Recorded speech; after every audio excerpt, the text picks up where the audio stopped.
Mr. Chairman, the Russian Federation abstained during the vote on the draft resolution proposed by Bahrain, as it is of an extremely unbalanced nature and does not meet the goals of maintaining international peace and security. We want to make a reservation right away.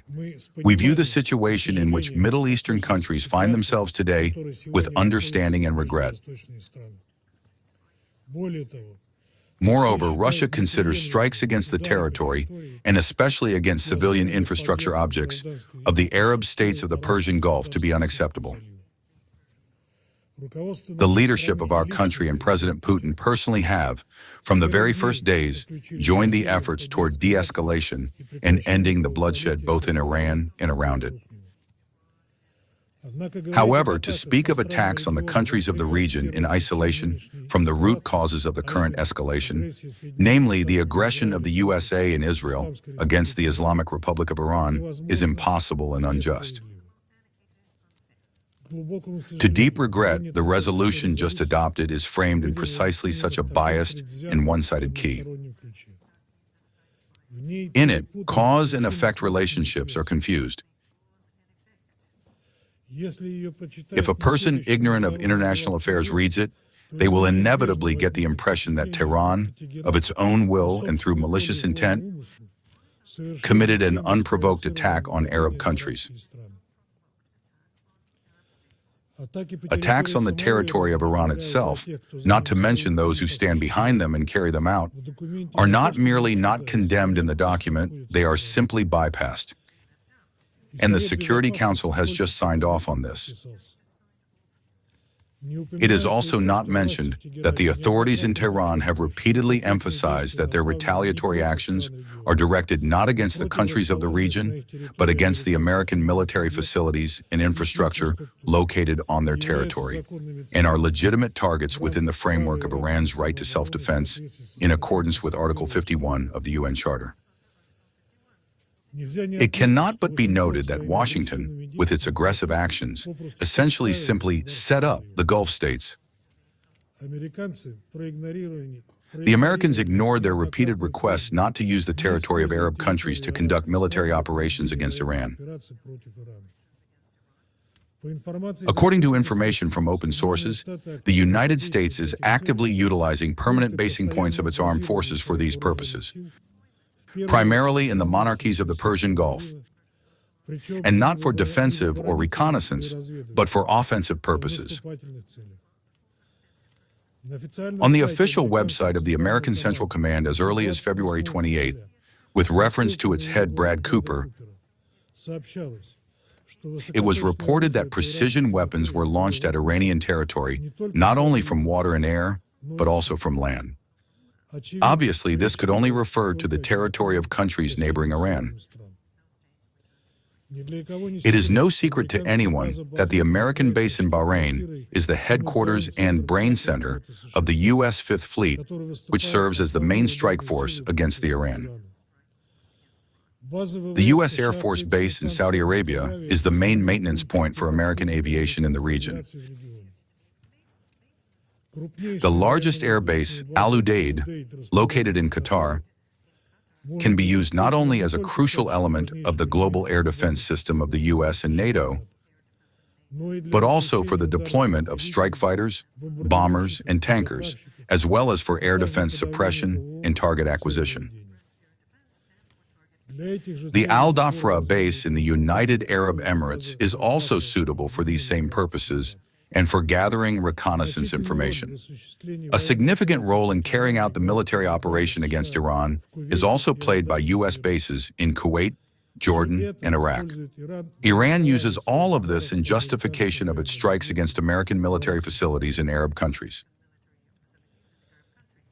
The unconditional imperative to protect civilians and infrastructure in the conditions of the current conflict is also presented very one-sidedly in the adopted resolution.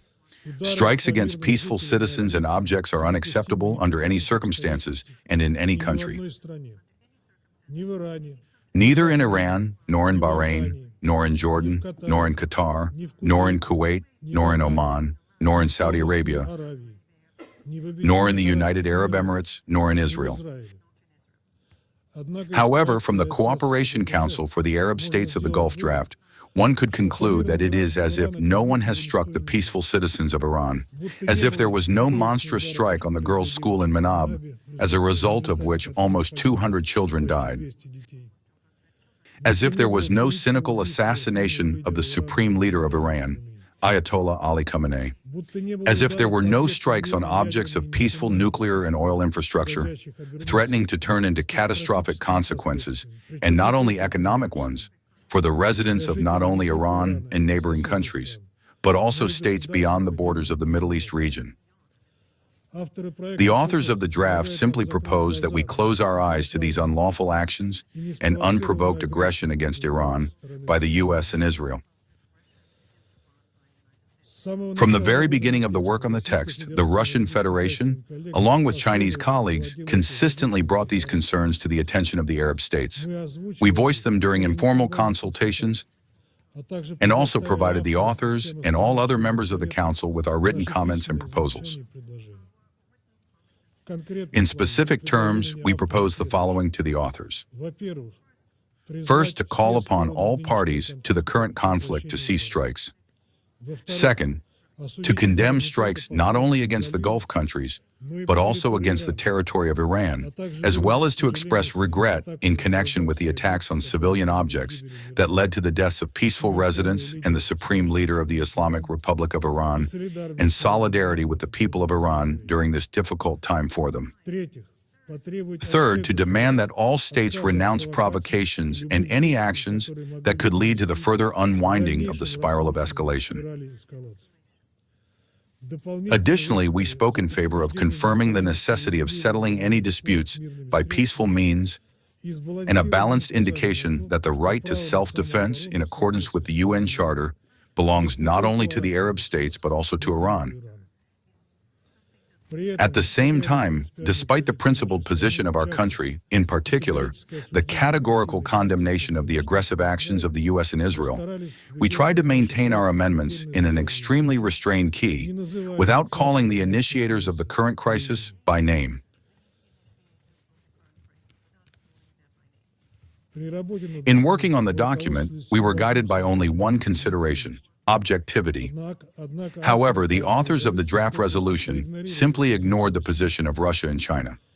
Our greatest disappointment is caused by the refusal to include in the text of the draft a call for a politico-diplomatic settlement of the conflict.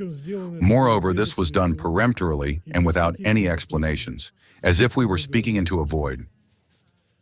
We consider such an approach to working on UN Security Council products to be unconstructive, irresponsible, unacceptable, and unbecoming of a responsible member of the Council. Mr. Chairman, the adoption of such a resolution is not capable of leading to the achievement of peace in the Middle East region. It will only exacerbate the disagreements between the key players in the region. We fear that the GCC countries, in the pursuit of condemning Iran, may cancel out all recent achievements in restoring good neighborly relations with Tehran,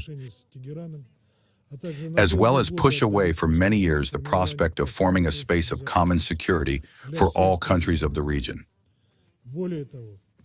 Moreover, a positive decision by the Council on this document may be interpreted by unscrupulous players, and above all by those who unleash this war, as a blessing for the continuation of aggressive actions against Iran. We call upon all members of the UN to realize this. Thank you.